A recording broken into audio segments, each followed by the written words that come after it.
episode 169, a very special episode of the Down South Photo Show with me, your host, new host, Cam Blake, currently in Alice Springs, the Northern Territory. And on the other screen or in your other ear from Ocean Grove, Victoria, is Mr. Brendan Waits. Now, Mr. Brendan Waits normally hosts this show, but tonight he's not hosting. He's being hosted by us. So we've had a massive response to interviewing each other, and now you're going to cop it. You're in the hot seat, and people want to know all about Brendan. But before we get going, we've got a few little housekeeping things we need to do. How am I going so far? Doing very well. You're doing very excellent. Well. So thanks to all of 1,278 subscribers in the YouTubes, and obviously a lot more listening on the audios, which we still don't have the figures on audio, but one day we'll figure out how to pull the figures off and stuff. That's not your job, Brendan. No, it's not your job. You'll sit there and just relax and chill out. Yep, you're not hosting my camera. Is that okay? No, good. So a little quick one about our workshops we've got coming up as well. The Taka on the Cradle is now sold out, which is in August. So if you're looking to join us on a workshop in the next 12 months, you're going to have to look into 2026 and beyond. Should we tell people where we're going in a couple of weeks? Because we're going to Scout somewhere too, aren't we? Oh, we absolutely should. Should we keep it to the end of the show, or do we want to tell All right, let's tell them now, because no one listens to the end of the show, as we know. So, that's true. So Brendan and I, in a couple of weeks, isn't it? Maybe 2 or 3 weeks, we're going to Kangaroo Island in South Australia to scout for our 2026 Kangaroo Island workshop. Don't ask us when that workshop will be. We're trying to squeeze it into our very, very busy schedules. But we will let you guys know once we figure out when it's going to be. Or it's just going to be a weekend of drinking and playing golf on Kangaroo Island and probably stealing a few photos offline to promote the workshop. We'll see how we go. Did we work that out? Do they have golf courses on Kangaroo Island? There is a golf course, and there's a new one being built. But we're not a golf show, Brendan. People are not here to hear about golf. They're here to hear. Is that a word? They're here to hear about you and your photography journey over the last 45 years, at least. So not now far not far wrong. So you created a little thing on the interviews, which has worked very well, called burst mode. So I didn't want to break it up. So it's your turn to go through burst mode. So I've created 10 nice, easy questions for you in the burst mode. We're going to get straight into it. So you can answer with one word or a sentence, or you can elaborate. You can take as long as you want. We'll probably have this interview going for an hour and a bit. If you start talking too much, I will cut you off, and we'll move on to the next question.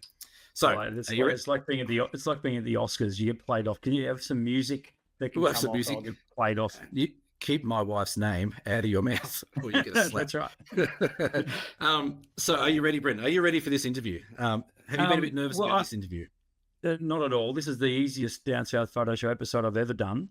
I'm just waiting for the questions. I love it. Thank you for having me on, by the way.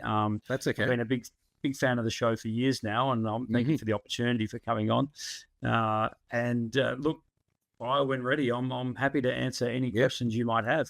And if folks want to ask questions in the comments below while the episode's rolling, then go for it, and we'll try and answer them next week or something like that. I think that's my bit to say that, not yours.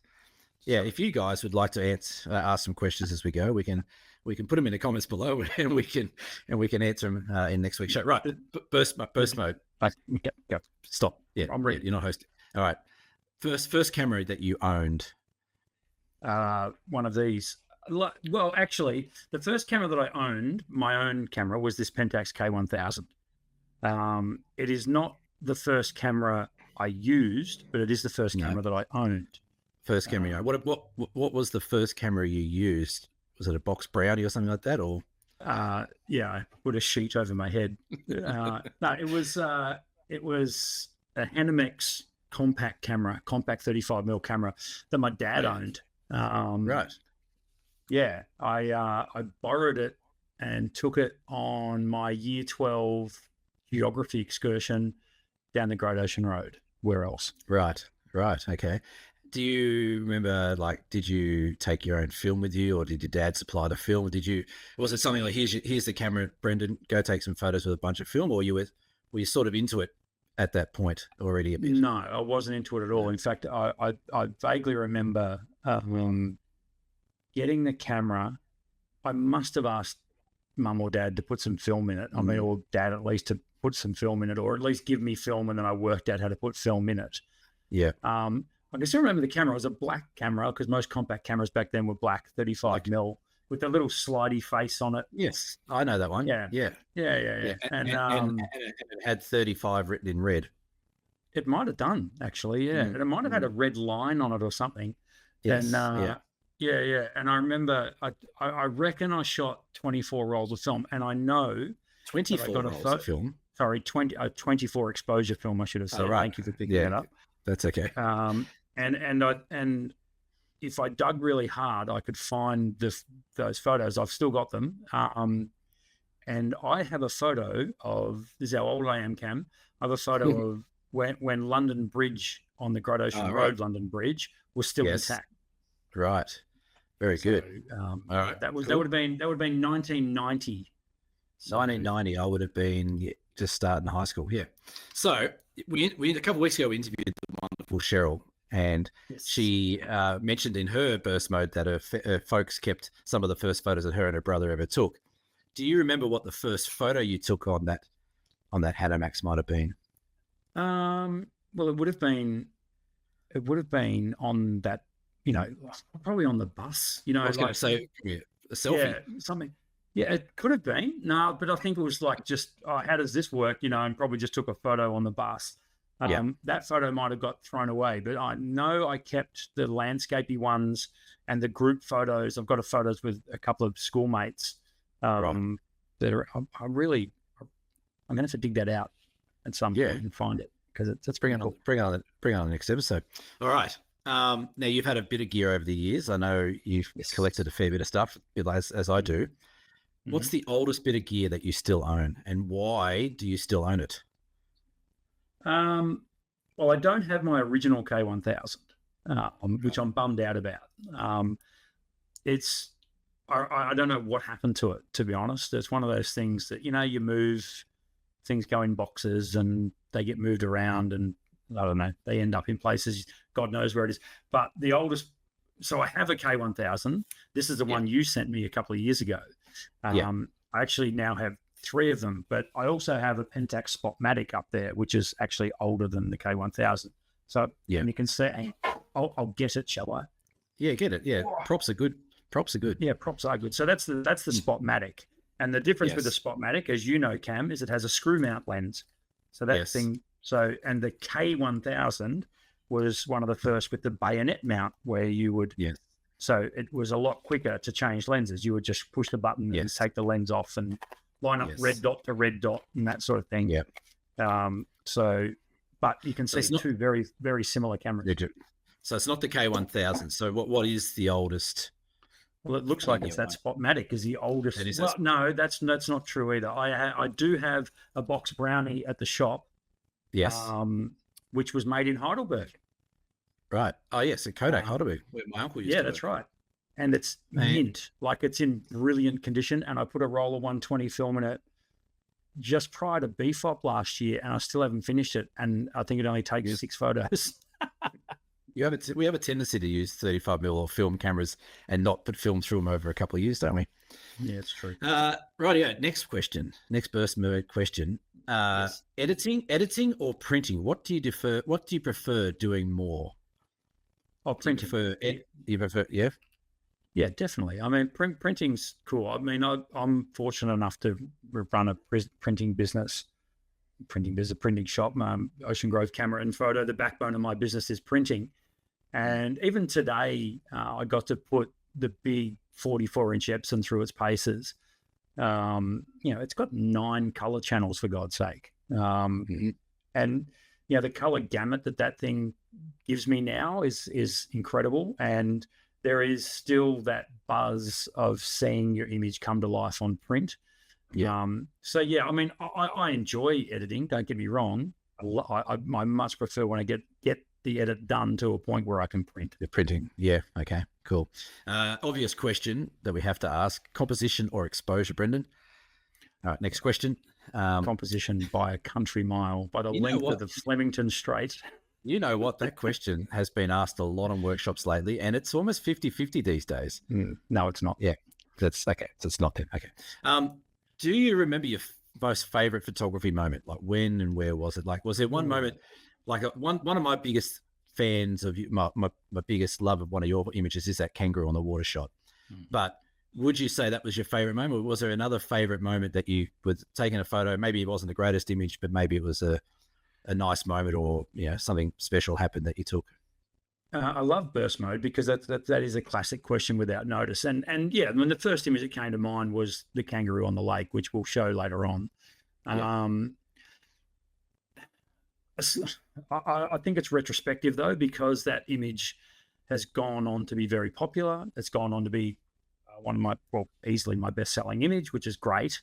yeah, But it was a moment in itself. So later on, when we show some photos, yeah, I'll walk you through how I got that image, and yeah. we'll see if the viewers and listeners sort of, if it resonates with them as well. Right, sounds good.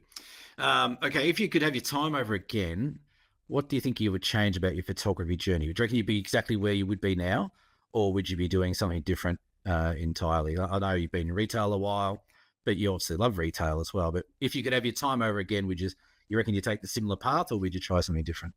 I think it would be similar. I would probably though try my hand at getting into sports photography. Hmm.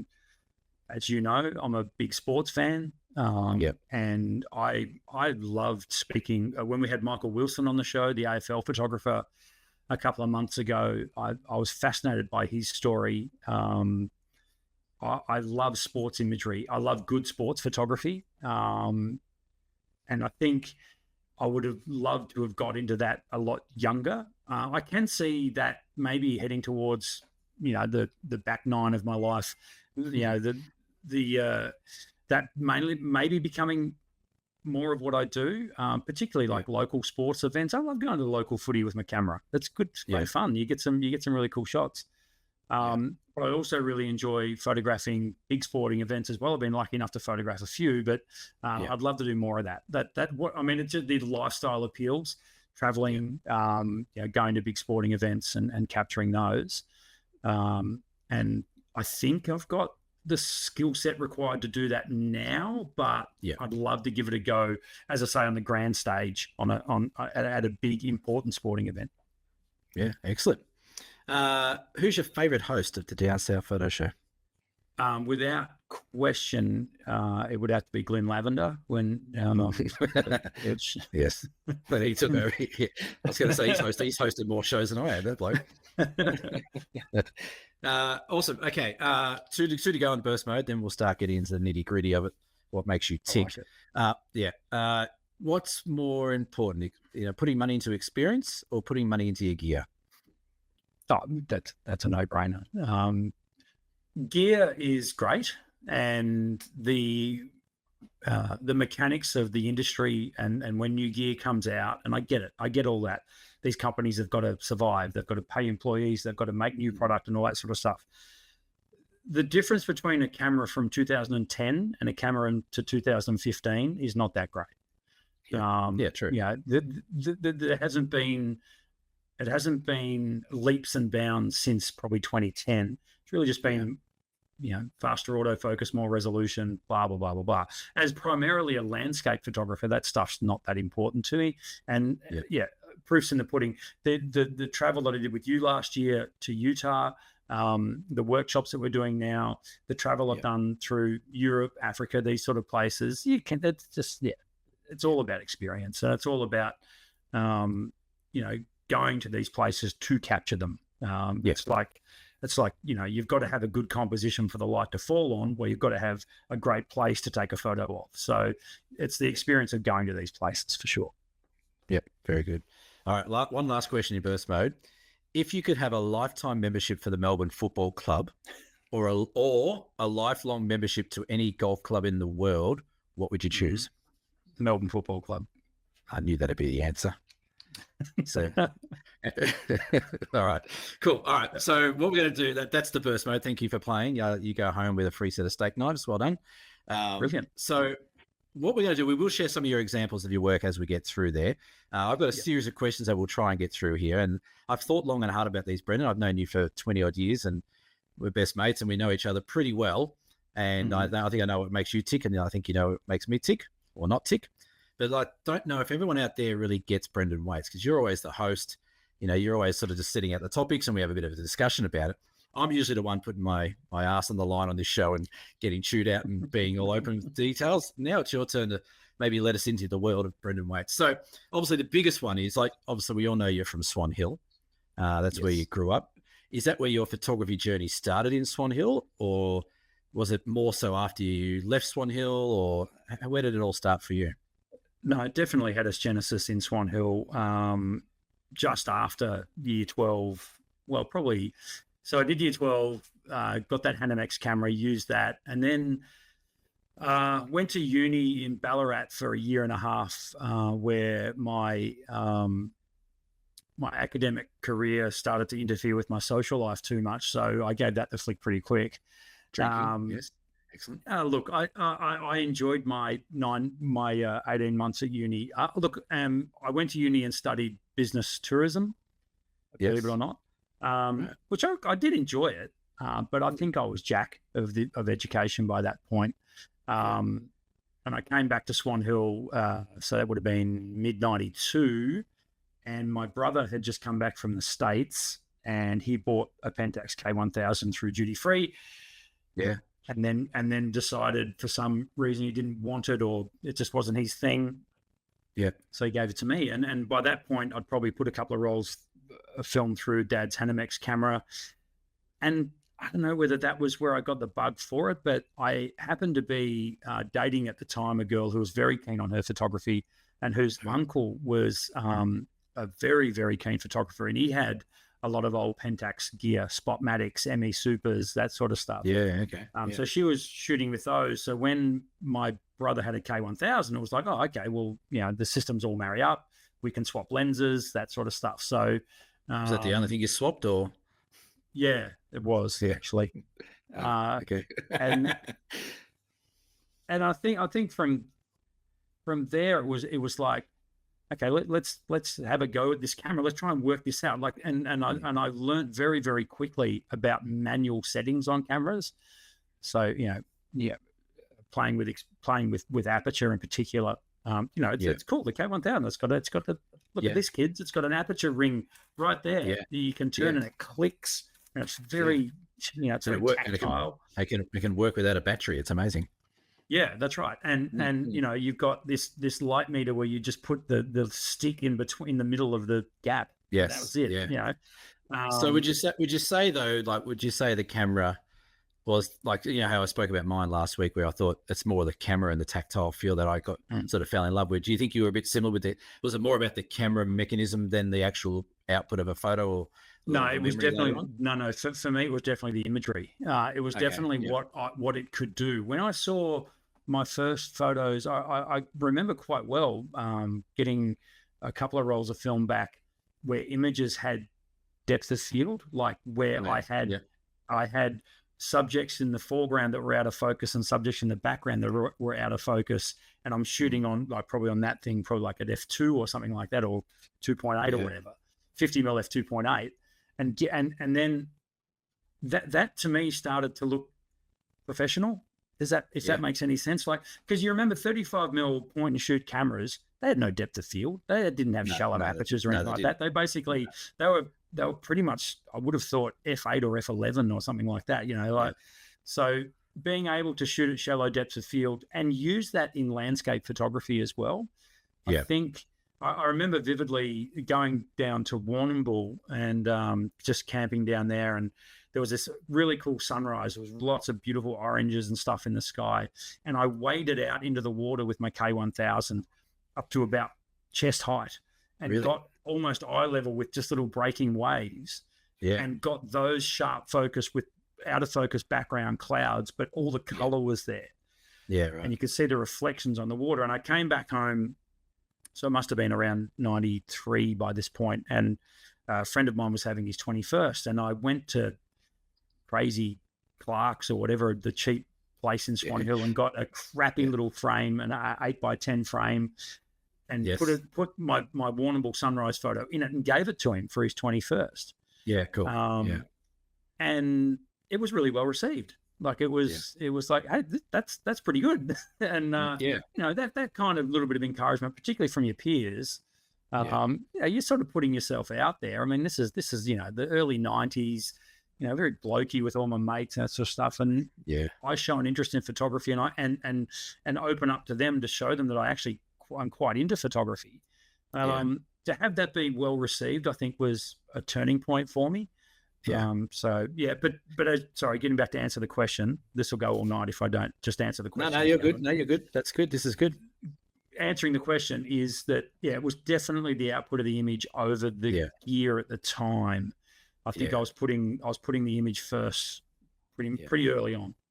Yeah, cool. Now you've mentioned a few times the show that your dear mum used to do some painting, I believe. Do you think you might have got a bit of, because you obviously got an eye for art and an eye for landscape and color and composition and focus. Do you think that rubbed off on you? Like, was she into landscape painting, or was she just more of a hobbyist, or was it? My mum was incredibly talented.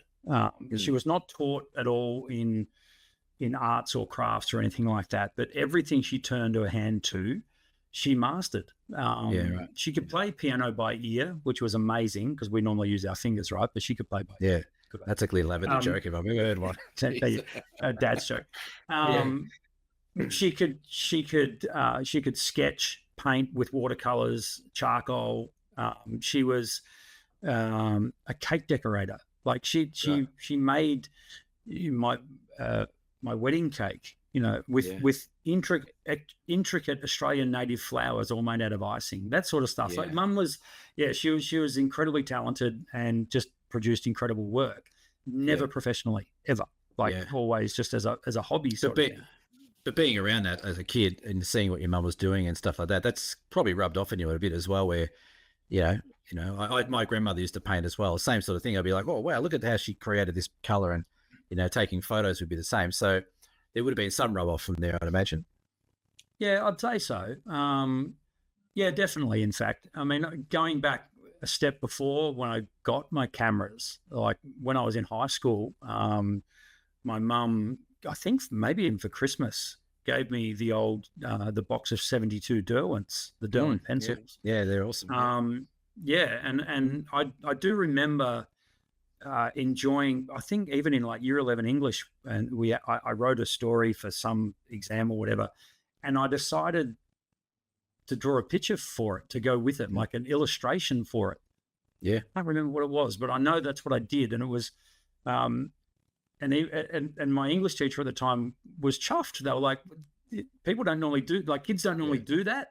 And I just submitted it with it rather than saying, oh, I've got a picture if you want to see, I'll just put it in there, and yeah. So I don't know. I mean, maybe that sort of left brain, right brain, left brain, creativity came early, but definitely I credit my mum as being the source of inspiration for that. Yeah, awesome. So from there, you got into that. You're in Swan Hill. Then I actually don't remember, or no, I don't believe, how you ended up doing the markets at Yamundi up in Noosa. Like, you moved up there, with Sel. No, but was that no? What was Sel? No. I moved up there with my girlfriend who was into photography. Oh, okay, yeah. Yeah, we traveled the East Coast for. Oh, geez, it was probably about 6 months in the mid-90s. I worked, I just had crappy jobs. I did a clerical traineeship of all things. I just needed money, when I was that age. You were a bank teller at one stage too, weren't you? That's right. So the clerical traineeship I did was with a local credit union in Swan Hill. So I was literally a bank teller at the front of the credit union. I did that for about 18 months. And as I say, it was just a means to an end. It was just get some money so I can start traveling. Yeah. Growing up in Swan Hill I look back at it now, I love Swan Hill. It's a great little town. I really enjoy telling people that I grew up there. At the time, Cam, and you know this, growing up in Greensboro, you can't wait to get out of there. Like that's right. It's like, what a dump, Swan Hill, get out of here, but it is a beautiful little part of the world. Yeah, totally. But my girlfriend and I hit the road. We traveled a bit, and look, we ended up on the Sunshine Coast, We might have been starting to get low on money. We were doing a couple of little markets along the way. She was selling her photography I mounted on was gonna, greeting cards. I was gonna ask if she was. Yeah, yeah, Yeah, and I was just helping set up the stall and pull it down at the end of the day, and in between just bumming around. And yeah. when we got up to Queensland, there was the world famous Yamundi markets up there, and in the Sunshine Coast hinterland there, and we fluked getting a stall there. Well, I wasn't selling my photography; it was really just selling her stuff, and she was selling her photos there, and we just mounted on greeting cards or really basic crappy frames and that sort of stuff. But anyway, as it evolved on, we managed to open a little gallery up at Rainbow Beach, which is on the southern end. It's on the mainland, but it's southern end of Fraser Island. And I was there for a couple of years, and I started doing all the picture framing. So bought a Morso guillotine. Some of you will know what I mean when I say that. Got a matte cutter and a glass cutter, and basically taught myself how to picture frame, and was framing a lot of her work, all the while still snapping away, taking my own photos, and starting to build a little bit of a folio, and then starting to sneak a few of my photos onto her market stall, which I'll be honest caused a bit of friction, but so Did you sell more they started to sell. It wasn't necessarily selling more than her. It's just some of the photos I had were probably more conducive to that market. They were more marketable images, more commercial images. All those postcardy ones, exactly, postcardy, landscapes and wildlife and that sort of stuff. So anyway, look, eventually we split up. She moved back to Victoria, and I took over the market stall at Yamundi. How long would you did that for a few years though, didn't you? I did Yamundi from 95 to 2004, so 9 years. Yeah, 9 years. Well, no, sorry, to 2003, 8 years. So, and loved it. I loved it. Yeah. The thing about doing markets, I've spoken to one very prominent Australian photographer about doing markets, and he I won't name him, but he said, "You start at the markets, you die at the markets." And I thought that was such a negative thing to say. The thing about doing craft markets, farmers markets, whatever, this sort of stuff, you get to talk to the end user, you get to talk to the punter. More importantly, they get to talk to you about your photography, and I loved it. I really enjoyed. In some ways, I was probably bad at it because I would spend 15, 20 minutes talking to one customer about a photo and probably missing out on sales from other people. This guy's going to shut up, But I really enjoyed it. I made very good friends with a local picture framing place at Yamundi called Highly Strung Framing. Great name. Who I haven't seen for years. But I would go out. I'd go out on a Friday. I'd go out to Highly Strung and pick up all my framed prints, and then on my way back through to Noosa, I would stop at the marketplace and set up my marquee and my roof. I'd do it the night before because Yamundi was quite big. The market, what still is, they had security guards there that would look after your stuff or look after your, And then on a Friday night, I'd do all that and go back to Noosa, and then get up at Sparrows and get out to the market and. I had Trevor, the hammock guy, next to me, and he would hang in his Mexican hammocks and sell stuff. Right. And I had a lovely lady next to me whose goddamn name escapes me now, but she would sell her pottery on this side, and we were a little family. It was great. As I say, after 8 years of doing that, it was pretty cool. And I think I don't know. I'm going to give you a little side story here. I don't know. I'm not going to claim this to be true. However, I like to think that it is. I honestly think that I pioneered canvas printing in Australia. That's a big call, Brendan Waits. It's a massive call. Yeah. And I must admit, canvas. I didn't know much about canvas until I met you. Yeah, well, I was doing Yeah. the markets, and really enjoying selling my framed prints. So they'd all be in frames. They'd be big hunks of glass, and they're actually quite fragile and hard to manage at a market because you got to set it up, you got to pack it down. Everything's got to be bubble wrapped. Everything's got to be looked after. Yes. And the guy that was printing for me at the time, I wasn't printing my own stuff. I had a guy in Noosa that was printing for me. I went in to see him one day. He was printing photos, and he came out with this stretchy canvas stuff in his hands. Yeah. And he said, I've just got one of the reps just gave me this stuff. And I'm looking at it and I said, that's canvas. And he goes, yeah. And I said, can you print on that? And he said, yeah. I said, can you print my photos on that? And he's like, yeah. I said, cool, can we do it? And he's like, yeah, we'll give it a go. So we printed, I still remember the photo. It was like a river shot from Noosa Heads, printed it on canvas. I took it straight out to my framer, who was like, okay, well, it's just like normal canvas. I can stretch this. He was making artist canvases and stuff. So he's like, okay. So we stretched it, and I took it to the markets the next day, and I put it up there. Yeah. And it had been on the wall for about probably 30 minutes, and it sold, which is great. However, as I was giving it to the dude, I could see the ink was starting to peel off it. Oh, really? Yeah. So I had to say to him, so look, you can't have this one. I'm going to make you another one. Yeah, well, this is a prototype sort of thing. Prototype, yeah. Now, I mean, this must have been 1998, something like that, I would have thought. Yeah. So this predates digital cameras. Like, this is all, film and that sort of stuff and processing. So you're shooting negatives and then printing it onto canvas off negatives. Well, yeah. So scanning. So I had a scanner. I had Photoshop version 4, I reckon, 83. Really early days. Yeah. And the guy that I was printing with had Photoshop, and I remember taking him in. Yeah. Geez, was I taking in? What would it have been on? Like disc, I suppose. Floppy disk, I reckon. The first floppy disk or CDs. Yeah, floppy disk, I reckon, was the first one. Like 3.5 mil floppies, and then CD probably after that. Yeah. But yeah, just and the cool thing about doing canvas was there was no frame, no glass, so they were easier to handle. Yeah. Look, I mean, I don't know. I don't know if I was first to do it. I probably wasn't, but I was certainly first on the Sunshine Coast. I've made a note to do it. So I've made a note on my notes here that you pioneered canvas prints in Australia. That will be ending up on a bumper sticker somewhere. So it must be true, right? Must be true. So after the markets, I don't want to get too much into your personal life with marriage and all that kind of stuff, but you obviously met your wife at some stage along there, who's an absolute legend of a woman. You guys are just perfect for each other.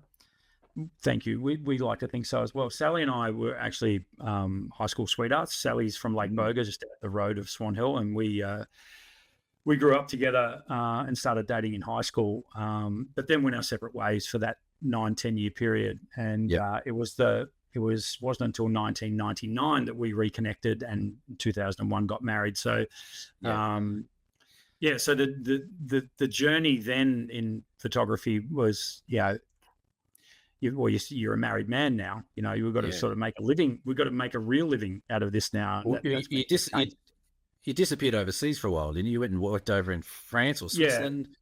France. So Sally and I were very lucky to pick up a job.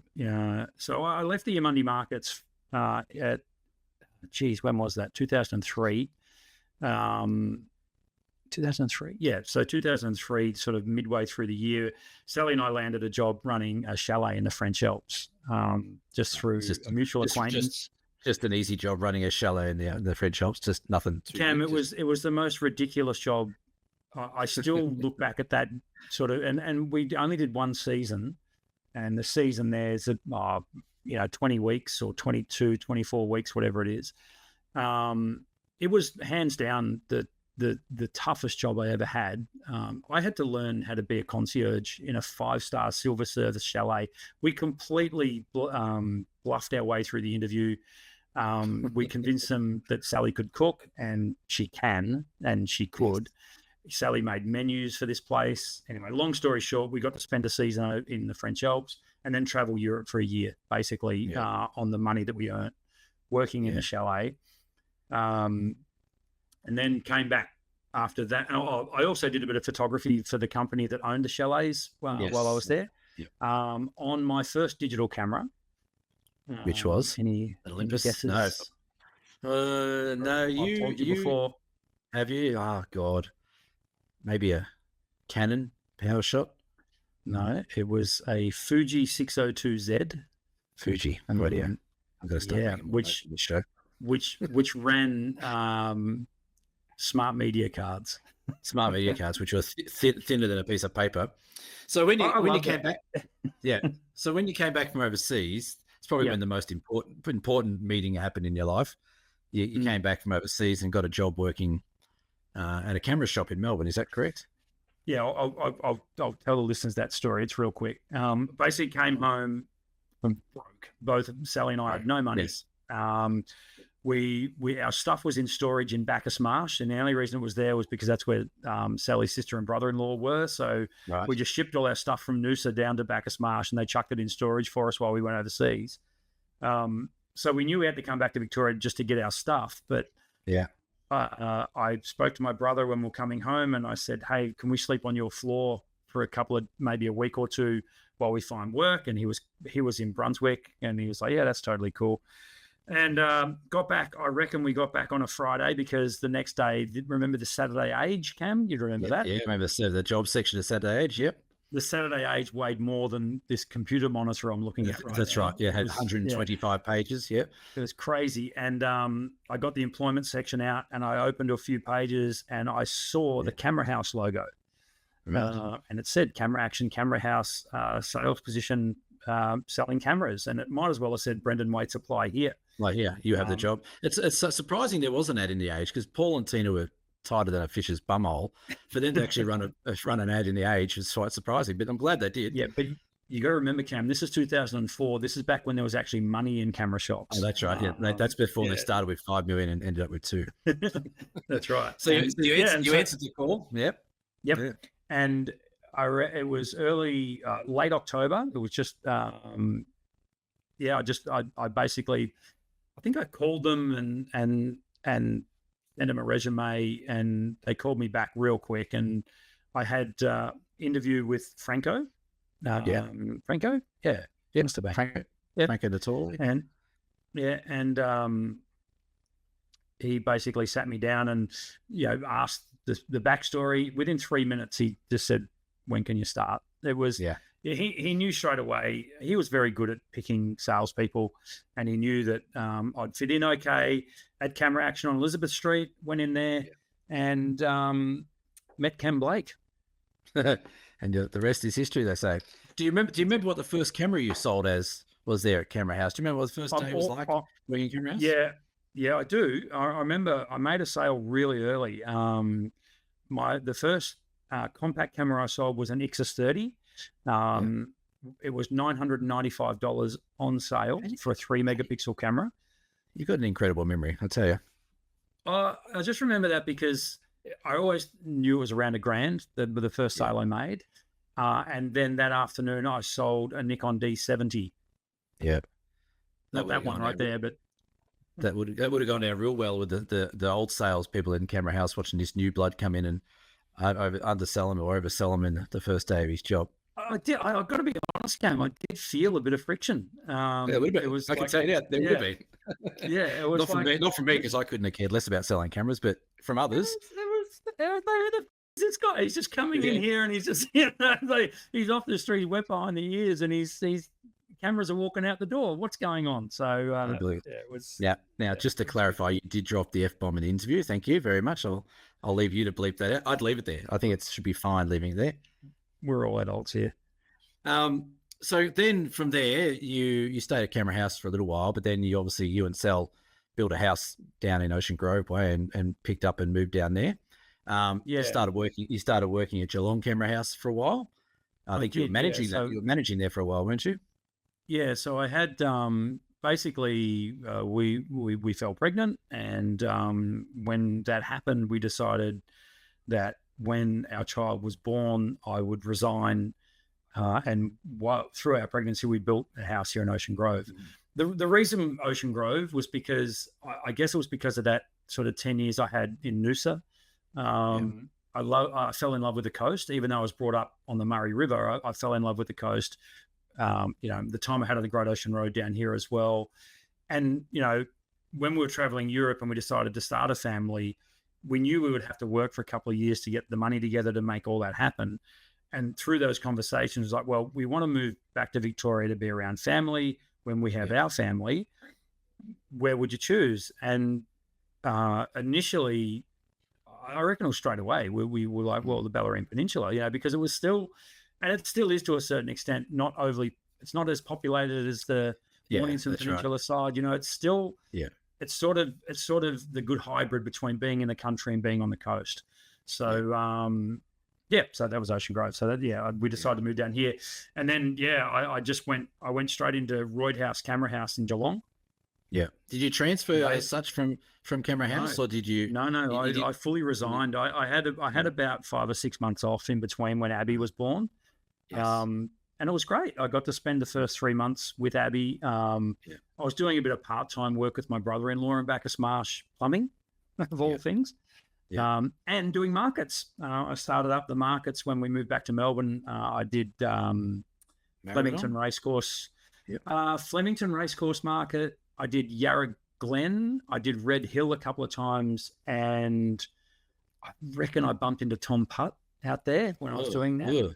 You can't say early days. You can't say Tom Putt on this show anymore. That's sorry. You can't say. It's a dirty word. And but I was doing the markets, and it was pocket money really, but it kept me in the game, right? And of course working at Camera House as well. But went into Royd House Camera House and told him the story, and he just said, "Well, as luck would have it, I've just sacked our manager."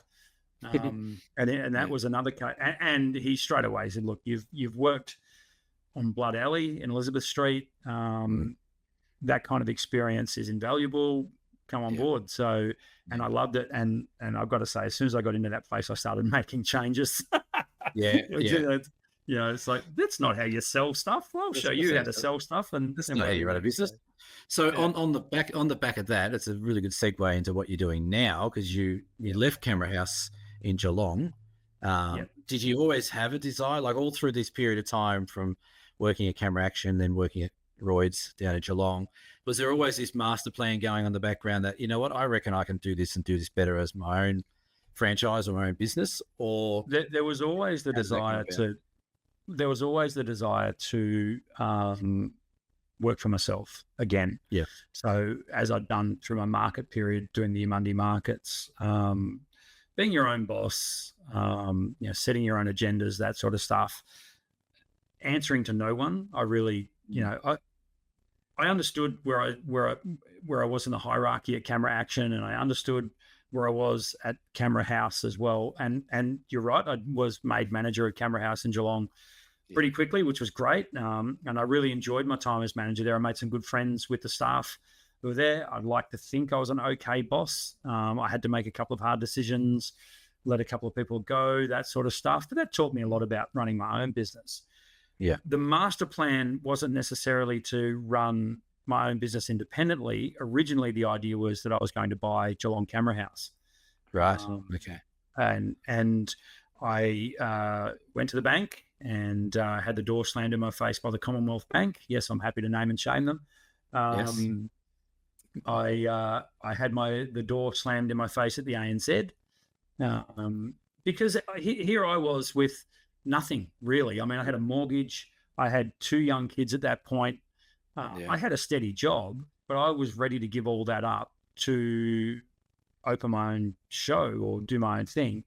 And at that point, buying Camera House was still on the table. However, I went to work one day and my boss, Jamie, and look, nothing against Jamie, he was a great guy, a really good boss. I quite enjoyed working for him.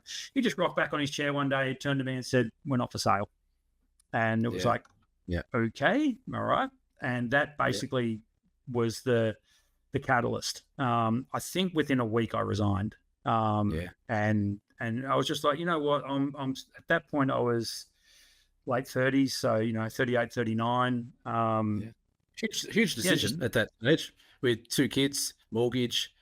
It was, and it was very, very scary. And you read horror stories of people that go into it and lose all their money, and within 2 years they're back at their old job, but with more debt.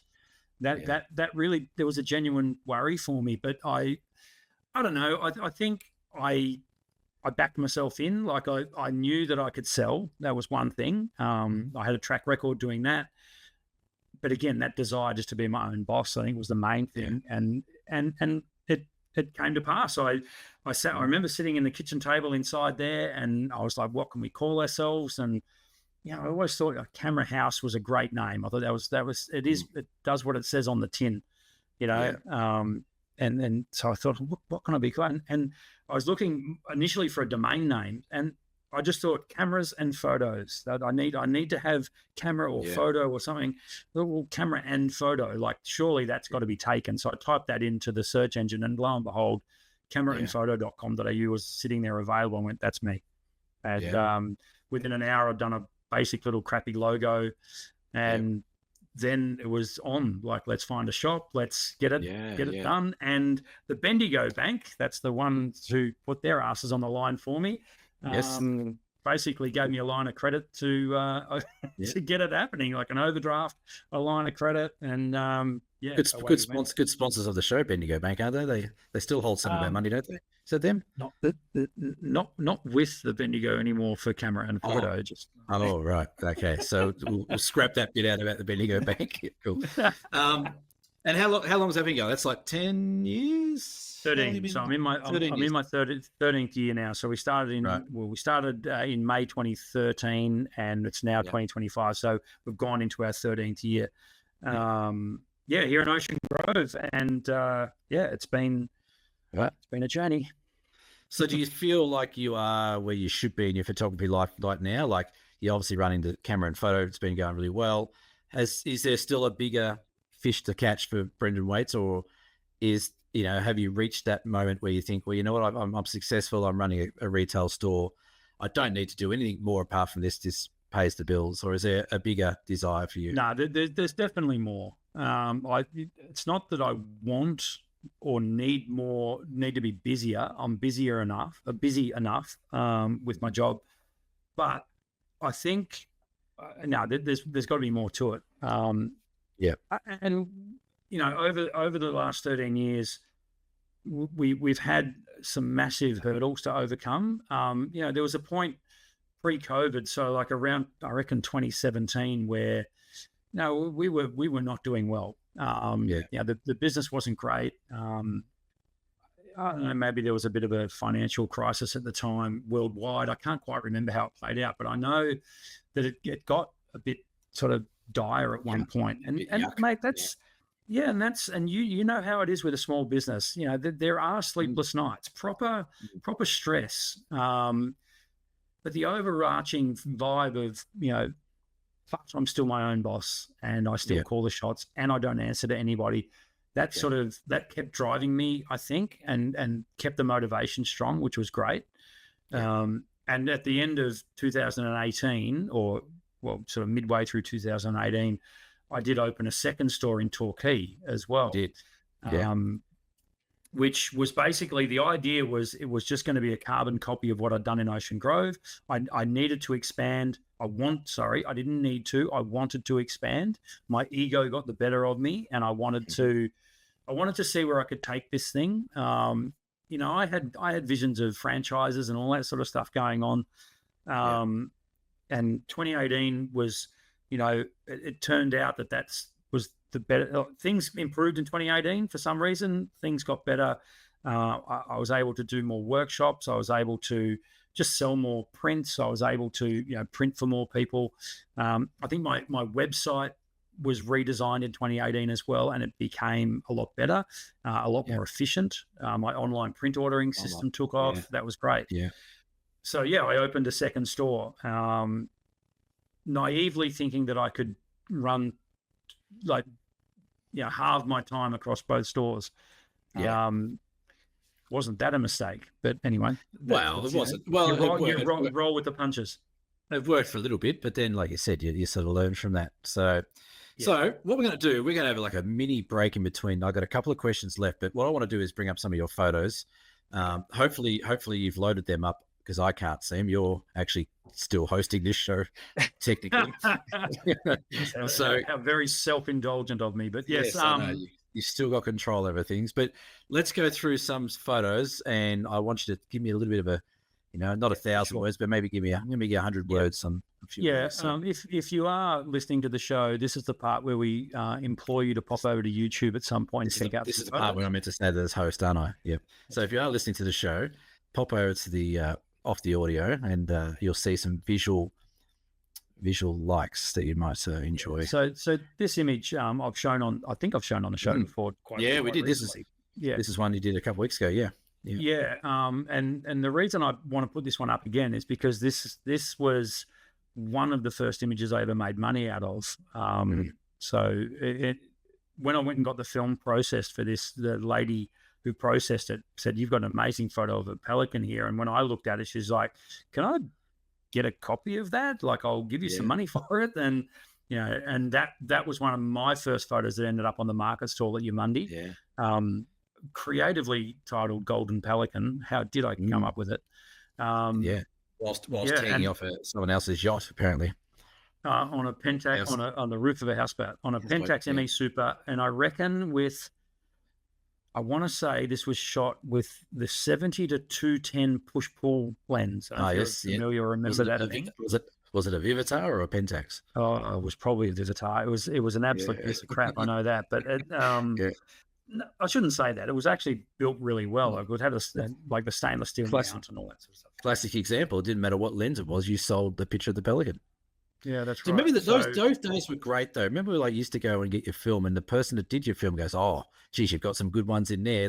They'd be sitting there printing them, and they get excited for you before you even got there. So that was Kodak Express in Noosaville did this, and they even went so far as to put stickers on the packet that said, "Congratulations, you've got a great shot here," or something along those lines. And I used to love it when I go and pick up my film and there'd be a sticker on there. Yeah, you should do that with camera and photo. That'll give people a buzz. Have done. Yes. What I'd actually do is I put a little 6x4 in there that says, "We think the next photo is pretty awesome. You should get it printed on canvas. Here's 10% off for you." That's a great idea. Yeah, right. I'm marketing guru. Yes.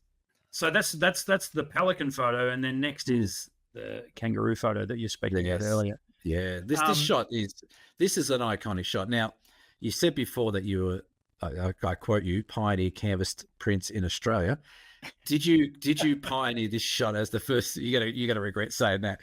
Do you believe you're the first one to get a shot of the Jesus kangaroo across the water? Because this does happen occasionally now. That's like you said. This is not the first time I've seen it. I'd never seen it before that. That way. So that's not to say I was the first to photograph it, but I'd definitely never seen it. Yeah. So the story.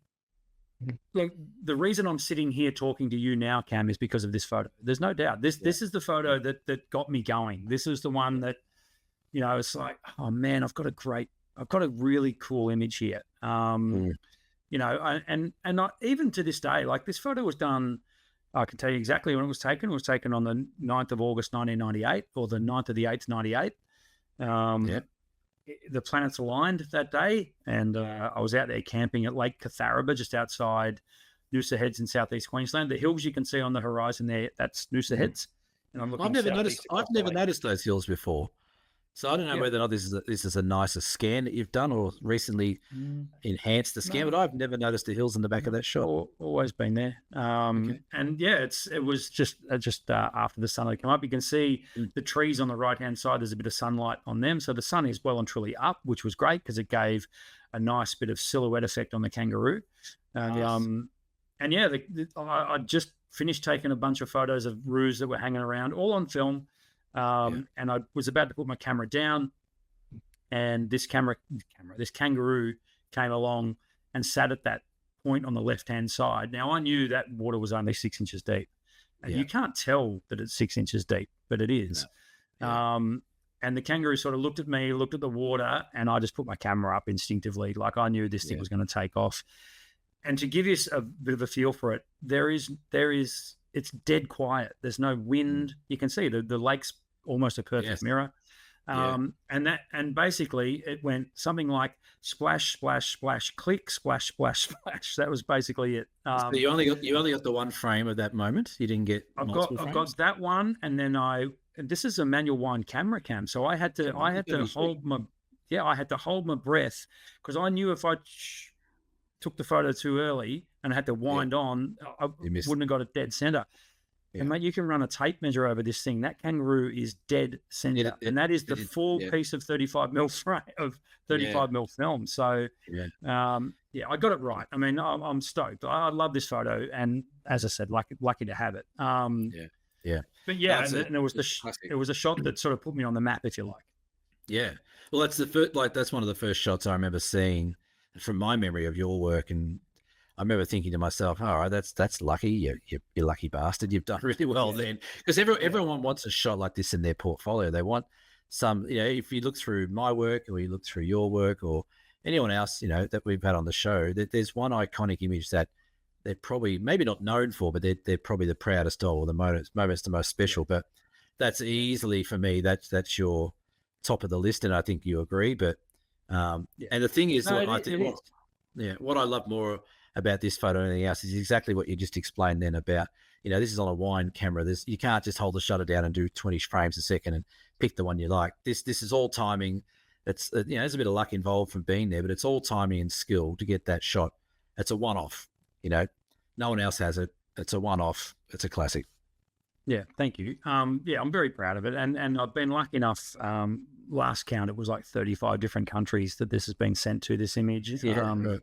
and it's still available for sale in my shop. Some days I would go to the Yamundi markets and only sell this image, but sell it 25 times. You should have a 30th year anniversary edition. Right, coming up 30, soon. Yeah, 30, 20, 30. 30. No, it'll be nearly 30, yeah. So in 3 years' time, it'll be 30 years since I shot that photo, which is just blows my mind. Limited to 30 prints only at $30,000 a piece. That's right. It's funny, you said before about whether, what I would do more of in my photography, and I said sport. Wildlife, I think, as well, for sure. Yeah. And to be honest, I think shooting wildlife was the thing that got me going early doors. Landscape I really enjoyed, but and this is why I've just noticed that the first 4 photos I'm showing here are all wildlife. I don't know if you've seen this one before, Cam.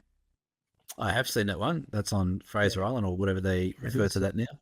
Yeah, Kagari. That's so this is a wild dingo on Kagari, and that's on the shores of Lake Mackenzie, shot on film. You can see the grainy 400, probably Konica Minolta crap film that I used to shoot on. But how good does grain look? It looks good grain. Yeah, but check out the depth of field. I mean, that is with now. This is on the K1000 with an f2.8 lens, and I kid you not, I am about 2 feet from that dingo. Yeah. So on Fraser, they are very used to people. And this guy, he's actually quite a young pup and very curious, very playful. You're encouraged not to engage with them, certainly not feed them, which we would never have done. But yeah, I just sort of did the old commando crawl, got closer and closer, as close as this dingo would allow me without freaking it out. I got that shot, and about 30 seconds later, that dingo got up, went over to my camera bag, picked it up, and took it off into the bush. There you go. See, there's a really good lesson there as well. Like we have lots of customers and workshop attendees and things like that who are too scared to take their camera 50 meters from a beach, let alone do a commando roll through the sand on your belly to get a shot of the dingo. But that's the kind of thing you need to do, especially with wildlife stuff. You need to get down and dirty and get as one with the subject. And again, another classic example of, like I said, depth of field, but getting down there and getting into its face without intruding too much to get that classic shot. So it's a good lesson. Yeah, this is also on Fraser, and not the same trip. I went to Fraser many times because I lived not too far from there. This is shot on my Nikon Nikon, what was it, F70? Yeah, F70, which I bought after I'd started to make a bit of money at the markets and thought I was a real photographer, so I thought I'd be a real camera. So I got a Nikon F70.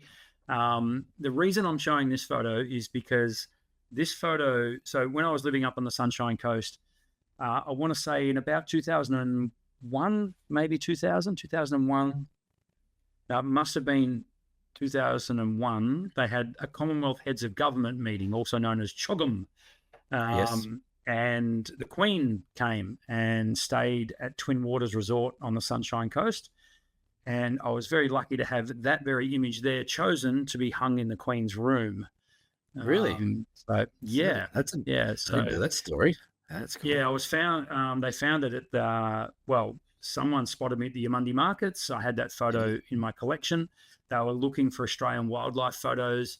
The guy that I spoke to said that we'll put this up for recommendation. The Queen, with her, her love of dogs, corgis, that Yeah. sort of stuff, will love it. And yeah, we ended up matting it in the royal blue Oh, matting yes. with the purple inlay, Oh, yes. and then a very ornate gold frame. Yeah. I'm told it hung in her room. I'm told she liked it. I never And got she it back. stole it. I didn't really Yeah. care. It's in Yeah. someone's collection now somewhere. I don't know, but yeah, that's a cool little story. Yeah. Excellent. Again, film. All these photos have been on film so far. This is Yep, the interesting. first four are all shot Yeah. on film. The Yeah. next, from here on, it switches to digital. I wanted to put Yeah. this photo up next because this is my backyard. This is Ocean Grove. Yes. You know, it's such a cool place to photograph. I'm so lucky to be in this area where I can literally be 10 minutes from a shot like that. If I see a sunset kicking off, I can Yeah. bolt down to the beach and get to this place here. Have I ever taken you to that spot, Cam? I don't think I have. I've never seen a shot of stairs that you've put up before. Is this new line of work that you're doing, or New territory, yeah. That's which right. one? Which ones are these? Which stairs are these? 13, This is 14, 9W. This one, 9W radio. Okay. Yeah. 9 West. Um, Yeah. yeah. Again, you've certainly made a market, and I think this is something that you do very well. Is that where you are located, you represent very well. So a lot of people might live at Ocean Grove, but they might have a handful of great shots, but then travel all over the place. You just continue to perfect where you live and really show off the region that you live in, which some people might think that's a little bit one dimensional, but I think it's creative and also probably a good business attribute to have, where you can have you got your captive market coming into your shop and you've got beautiful pictures of the region all Yeah. hanging Well, on I the mean, wall, ready to go. yeah. I have to pay the rent, right? So Yeah, why would I yeah, have photos of Cradle Mountain on my walls? yeah, That's, I mean, they're gorgeous photos, sure, but it doesn't resonate with people, particularly yes, tourists and people that see. Ocean Grove is one of those coastal country towns that people come back to year after year. As yeah, they're driving out of the caravan park, they're booking the spot for the next year. And families have done that for generations down here. And I'm talking back, into the early 1900s when, I've had people who've told me that their family have holidayed here for 100 years, yeah, which is pretty awesome. So when yeah, they come through my shop and they see this sort of stuff, that just resonates. They go, that was the stairs that we walked down. I got proposed to on that beach. My yeah, grandfather's ashes are spread there, all that sort of stuff. And that makes it a lot more emotive. But being able to capture it in its best light and make it look pretty is a yeah, bonus. But it's really that emotional attachment that people have to the area that helps me. And as I yeah. say, it's a means to an end. It helps keep the doors open at camera and photo. A bit of a side question that is, do you find these days that you shoot more from a business sense of what you will sell, or do you find that you still will have moments where you're like, "Wow, this is a great Yeah. moment. It's not something I'm going to sell, but I've got to capture this because I'm here." Do you find you sway either Well, way, or in a lot of ways, that's where I find myself very lucky insofar as I use the local area to pay the rent and shoot commercially, as you say. yeah, And then when I get to travel and when I get to do tours with you, or when I go out, traveling on the Great Ocean Road, or, you know, anywhere where I'm traveling, mm, that's when I can be as creative as I want to be and tap into that side of photography. Because unless I take a kangaroo on water photo, which, is a 1 in a million shot that I'll probably never get again or anything like it again, yeah, it's not going to end up in my shop. yeah, So that's where I can be creative, and it's also where I get the best photos of my family as well. When I'm out traveling and that sort of stuff. But you're right. I do shoot with it always in the back of my mind that this might end up on the wall with a price tag on it. Yeah. And I don't think there's anything wrong with that at all. I mean, You don't think that pigeonholes your creativity anyway? No, I really don't. In fact, I think it helps it. I think because it's an extra carrot, right? It's not just, we all like taking good photos, and I think deep down, a lot of people who take photos harbor a desire to be able to sell them and make a living from it. So, I think it actually helps me more than hinders me. Yeah, cool. Yeah, beautiful as always. And then we've got, hang on, it was that. Let me just see. Next one was a place that you're familiar with. This is Hopetoun Falls up in the Otways. Yes. Being so close to places like the Otways, the Redwood Forest, which is down the road from Hopetoun Falls. Even, what was it, a month ago, we were there on the Great Ocean Road tour. And, I had 3 or 4 photographers with me, or want to have maybe 5 down here at Hopetoun Falls. And being able to show this off, again, being part of my own backyard was fantastic. We have such diversity within 2 hours of Ocean Grove, and not least of which being the Otways. So the reason I chose this one is because you may notice that it's there's a lot of sunlight in that valley on the actual river itself, which quite often when you see a photo of Hopetoun Falls, it's not like that. It's always it's always misty and low moody. light. Correct. Yeah. So I like when you can get there and it's still enough sunlight to pick up some highlights, but also you can just squeeze in a 1/3 of a second to get that movement on the water. Yeah. Have you ever thought of doing a book or some sort of collective work about that whole region along there? I know you do. You've done calendars probably in the past a bit, but have you ever thought of putting a book together with all your work? Yeah, I have. I've actually drafted a couple of books along the way that'll probably end up being published at some point. But I do get asked a lot for it at the shop. Coffee table books of the area, they're good. They're great for presents and that sort of stuff. Yeah, I think at some point I will. I'm doing a 2026 calendar. I've done 2 calendars in the past. One when I opened in 2013, and then another one I think around 2019. Yeah. And now it's time for me to do another one. So there will be a 2026 calendar coming out as well. Yep, excellent, beautiful. Good spot, that one. And then, just another shot of some stairs, and very similar to the other one, but this is the next stairs along. This is 10W. And that one there has almost become front runner for my most popular photo that I sell at the shop. That one and this one. So the reason I wanted to just put this one up was because this was done when I first got into drones. And wanted to just quickly mention how much drone photography has shaped what I do now. Being able to put a camera wherever I want to, wherever I think of, is pretty cool. I mean, the technology still blows my mind. Drones are amazing, and they are. And we're in Alice Springs at the moment, about to start a workshop in a couple of days, and unfortunately, I've got to say to people, we can't run the drones through any of these national parks, but it's a dead shame because you get some incredible angles and sights that you just don't get from the ground. It's just a bit of a shame they've got a bit of a stigma to them that they're not welcome in most places, because when used responsibly in the right hands, like I said, like the picture on the screen there, you can create really magical shots at places that people don't see the angle of, and it's a bit of a shame, but. Yeah. So what drone you still got what do you use?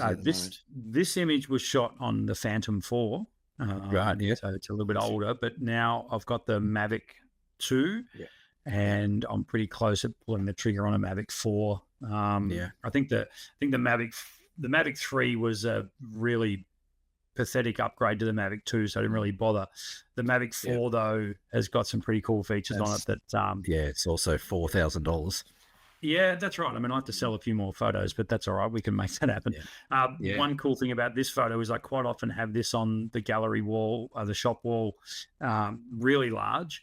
And when I do it really large, you can actually see me in this photo. So I just tell people it's a selfie. It's a selfie. It's a Where's Wally selfie. That's right. So Is I that am in that photo somewhere. you're in the car driving across the bridge? No, I'm not Look how driving and droning. is that cars going across the bridge? They are cars. Look how perfectly spaced they are, I know, right? It was and they're all. funny. Have you, did you And just clone them in? I'm going to let you in a little secret here. And there's a reason why those cars are so evenly spaced and they're in a line like that is because right at the front of the queue was a garbage truck, Oh, right. Right. which I You had which I to made get rid of magically disappear. you got to get rid of the garbage truck. You can't have a garbage truck on your bridge. I didn't think it. That's not gonna I sell. really want to. I want to recreate this photo, but I want those cars to be a line of combis with surfboards on the roof. Oh yeah, yeah, that'd be cool. I might Yeah. have to talk to the local Volkswagen owners club or something like that. Moving right Yeah. along, this Yeah. shot here, this has also become a really popular shot for me. This was done from Ocean Grove Main Beach, looking straight across. That's the Point Lonsdale Lighthouse. Yeah. Distance well. there. Yeah. The reason I like to put this photo up is because when I've had it up on the shop wall for ages, 3 people have told me that that's them on the surfboard. Yeah. You know, it's two And of it's them not must be because wrong. because it's you. It's another selfie, isn't it? Two of them must be lying. Yeah, two of them And, lying, and yes. then and they say, oh, that's a longboarder, blah, blah. And then I tell them, no, it's a stand-up paddleboard, and the guy's actually holding a paddle, and you can't quite see it. But they quickly Yeah. change their tune. One other interesting thing about that image as well is there's a couple of dragonflies silhouetted in the image. They're tiny, and All right. every time I print this photo, I forget to clone them out, and it looks like Oh yes. a mistake. Perfect. It looks like an ink splodge on the Yeah. canvas. But Yeah. but, Well, I get that on my Leica all the time. They come for free blotches and dust spots. It's good fun. yeah, that's true.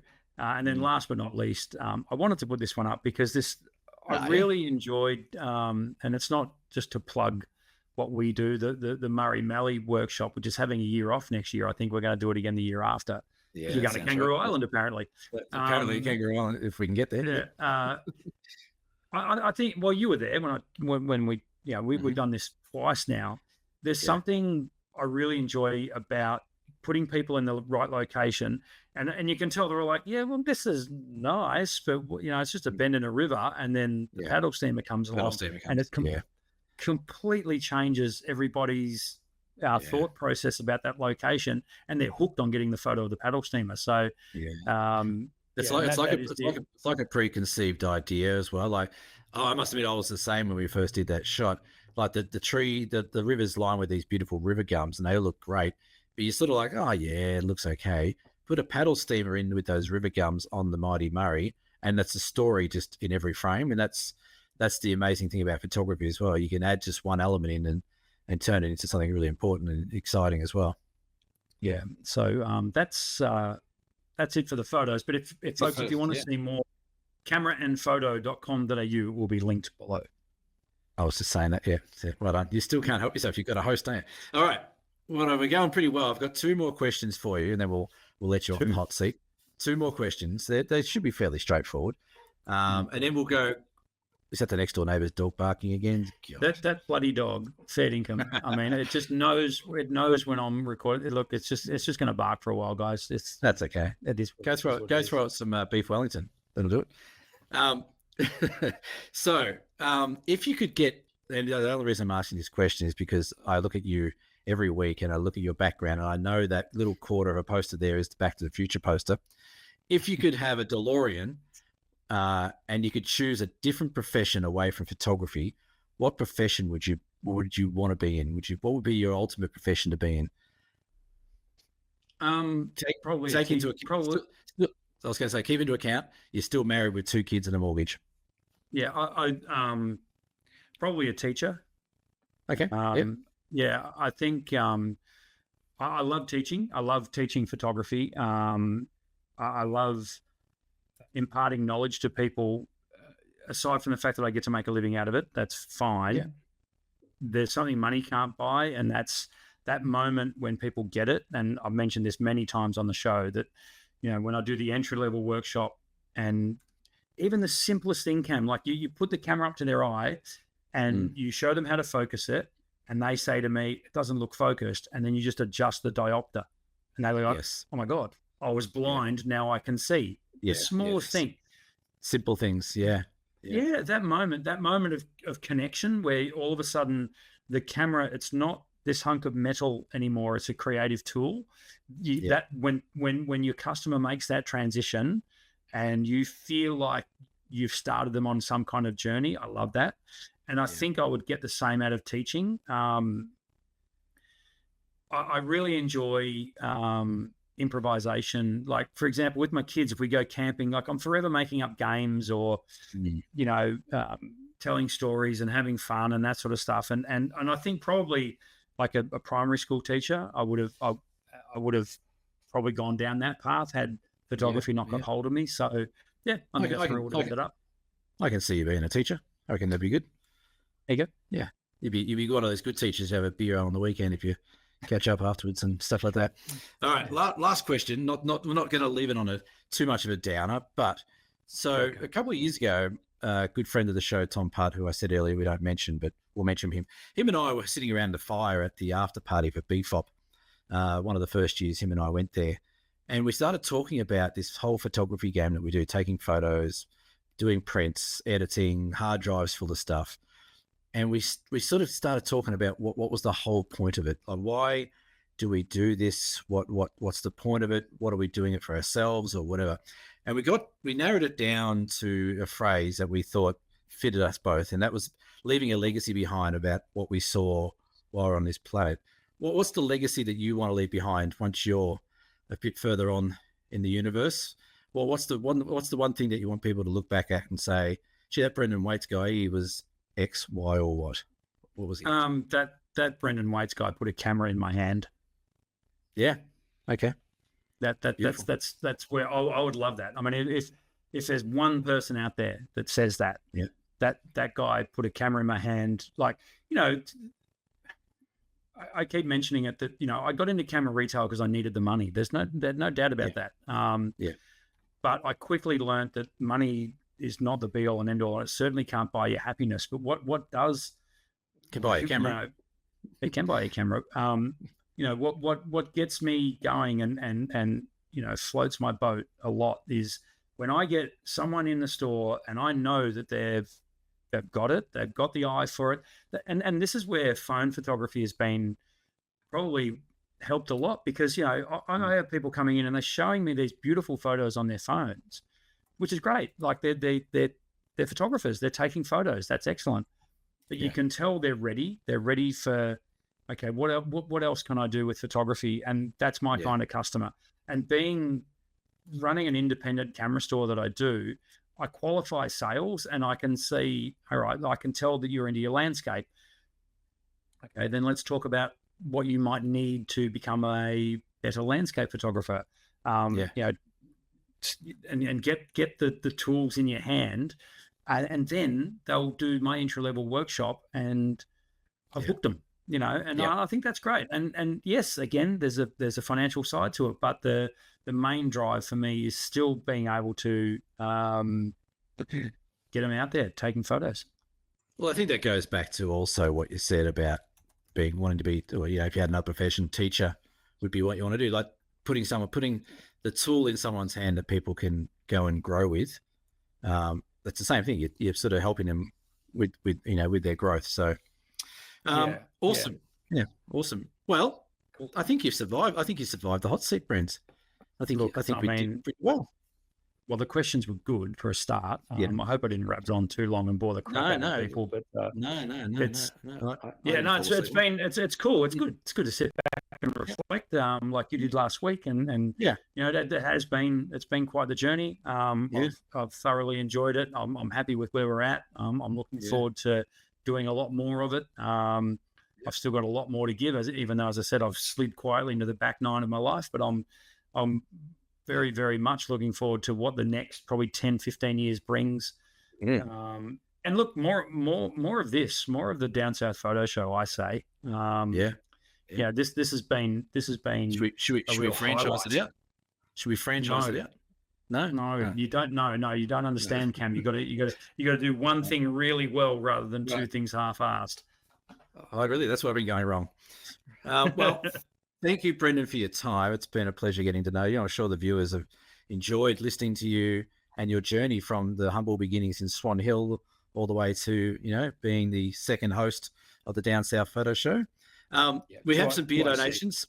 To IC. We have some beer donations, which we'll quickly shout out, because if we don't shout out, people get grumpy and send us shitty emails. So we can't have that. Mel H sent us a slab because he's a legend. Oh, Mel, thank you. That's it. He must have known you were going to need it after this interview, maybe. I don't know. Yeah. Shazbang, thank you, Shazbang. She's sent thank us you, Shaz. beers. Anne Bonza, Joseph F, and probably number 3 ticket holder, Jenny C, or number 2, number 1. I'm not too sure where she sits on the list these days. But, of course, if you want to check out any of Brendan's work, cameronphoto.com.au, it'll all be in the links below. We're on the show every week. I get to give up my host seat next week and go back to being the normal idiot Dickie Nee sitting in the other one. But I want to thank you, Brendan, for all your time and efforts. And I want to thank you for your friendship over the last 20 years as well. And, you are right. You are a teacher. You've taught me a lot of things about my business and photography and just how to be a good bloke. So I appreciate that. And I think we definitely didn't teach anyone how to be a good bloke. That's not on me. It's a sliding scale. But hopefully we can have this chat again in 10 years' time and see where we're at as well. So I have no doubt we will give that a go. Thank you for having me on, Cam. No worries at all. No one listens this far, so this is where we just listen this far. Pause and that's where we crap. That's right. But can I ask real quick? Yes. So what are you doing in Alice Springs? What am I doing in Alice Springs? We are running a workshop, the Red Centre workshop. So on Saturday, we head out to the Western East McDonnell Ranges, and then we head down for a couple of days down to Uluru. So I am co-hosting this with the World Expedition Mob, who have asked me to help put on a photography tour up there as sort of one of their tours with my customers, but their sort of itinerary. The wonderful Cheryl is also co-hosting this as well. So this is the first time I've been up this way. It's the first time Cheryl's been up this way, and we did a bit of scouting tonight, and we like what we see already. So we'll be up here. So next week I'll be able to probably share some hopefully good photos from up in the Red Centre of Uluru and all those really cool things. But for now, we'll wrap it up. Thanks again, Brendan, for your time. Hope everyone enjoyed No worries at all. Do you know how to do a sign-off, Cam? Yeah, next week we'll see you there. Be sure to like and subscribe to the page. And until next week, say goodbye, Brendan. Goodbye, Brendan. Thank you. See you next week, folks. Bye. Bye. Bye.